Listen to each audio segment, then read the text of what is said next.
ॐ सहनाववतु सहनौ भुनक्तु सह वीर्यं करवावहै तेजस्विनावधीतमस्तु मा विद्विषावहै। ओम शांति शांति शांति। नमस्कार, सनातन धर्म परिचय माला के इस चौथे वीडियो में आपका स्वागत है। हम लोगों ने पिछले वीडियो में देखा कि मनुष्य के जीवन के 3 आयाम होते हैं, भौतिक आयाम, भावनात्मक आयाम और बौद्धिक आयाम।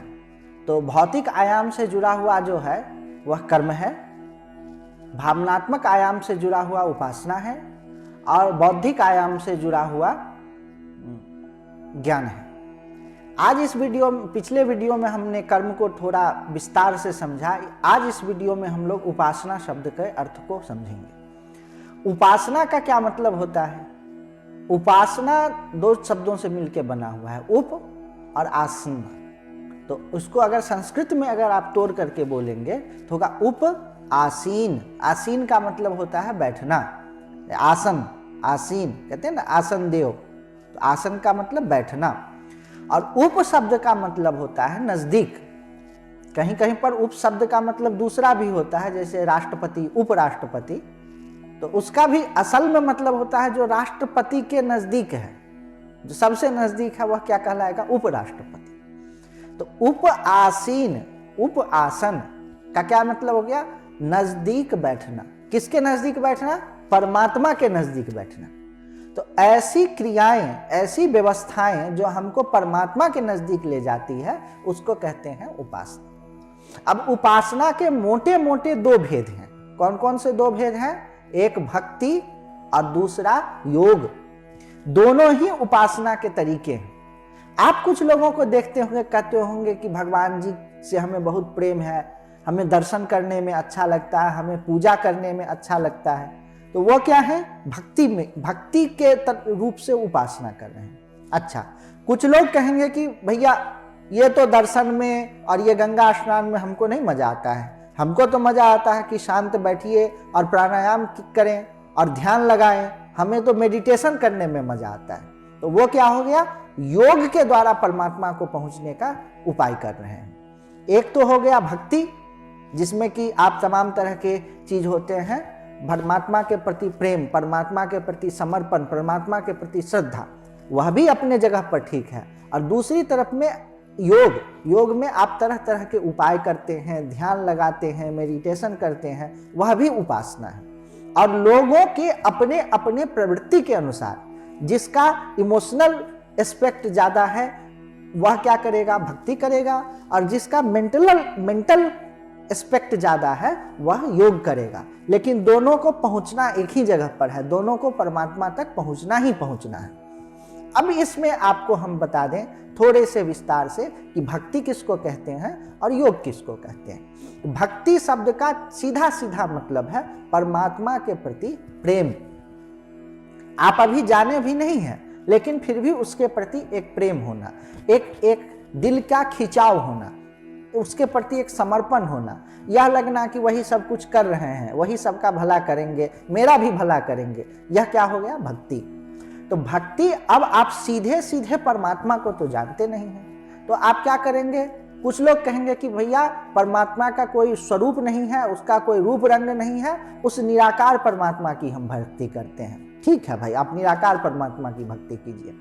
कुछ लोग कहेंगे नहीं, उनका जो है एक विशेष आकार है, वो विष्णु जैसे हैं, वो विष्णु हैं, वो शिव हैं, वो ब्रह्मा हैं, वो दुर्गा हैं, वो सूर्य हैं। तो ये क्या कहलाएगा? परमात्मा के सगुण साकार रूप के प्रति भक्ति। यह भी कोई बुरी बात नहीं है, यह भी अच्छी बात है।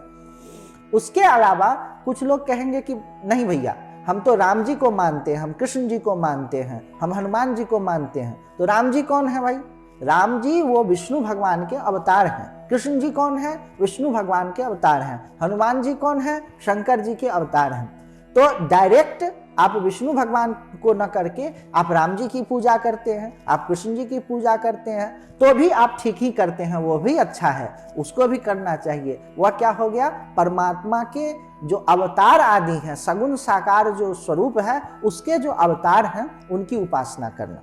अच्छा, कुछ लोग और क्या करेंगे, तो भैया हम तो पितरों की पूजा करते हैं। तो आप जानते होंगे कोई वीर है, कोई देवता है, कोई ब्रह्म बाबा की पूजा करते हैं। तो ये सब क्या हो गया, पूर्व में जो पितर आदि हो गए अथवा ऋषि आदि हो गए, वशिष्ठ की पूजा कर रहे हैं, वामदेव की पूजा कर रहे हैं, सनक सनंदन की पूजा कर रहे हैं, नारद जी की पूजा कर रहे हैं। ये ऋषियों और जो उत्कृष्ट पितर हैं उनकी पूजा करते हैं।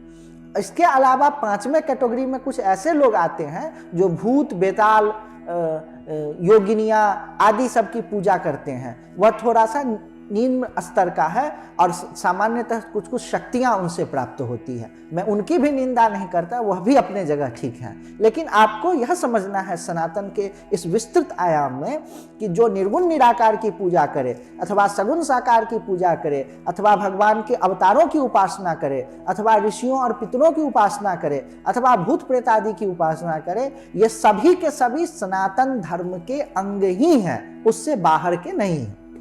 अब देखिए, अब योग की तरफ चलिए। कुछ लोग आपको ऐसे मिलते होंगे, कहेंगे कि भैया ये सब ढोंग ढकोसला हमसे नहीं होता है।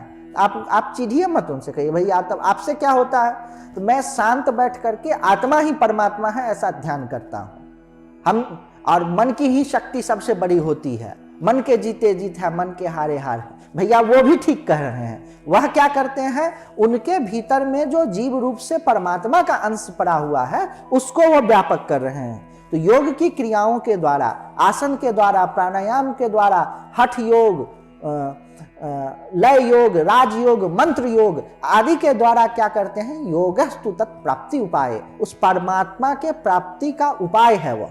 तो आप क्या करते हैं, किसी न किसी प्रकार से आप अपनी ऊर्जा को, आप अपने मन को, आप अपनी बुद्धि को शक्तिशाली बनाते हैं और परमात्मा तक पहुंचने का वो रास्ता करते हैं। तो वह भी ठीक है।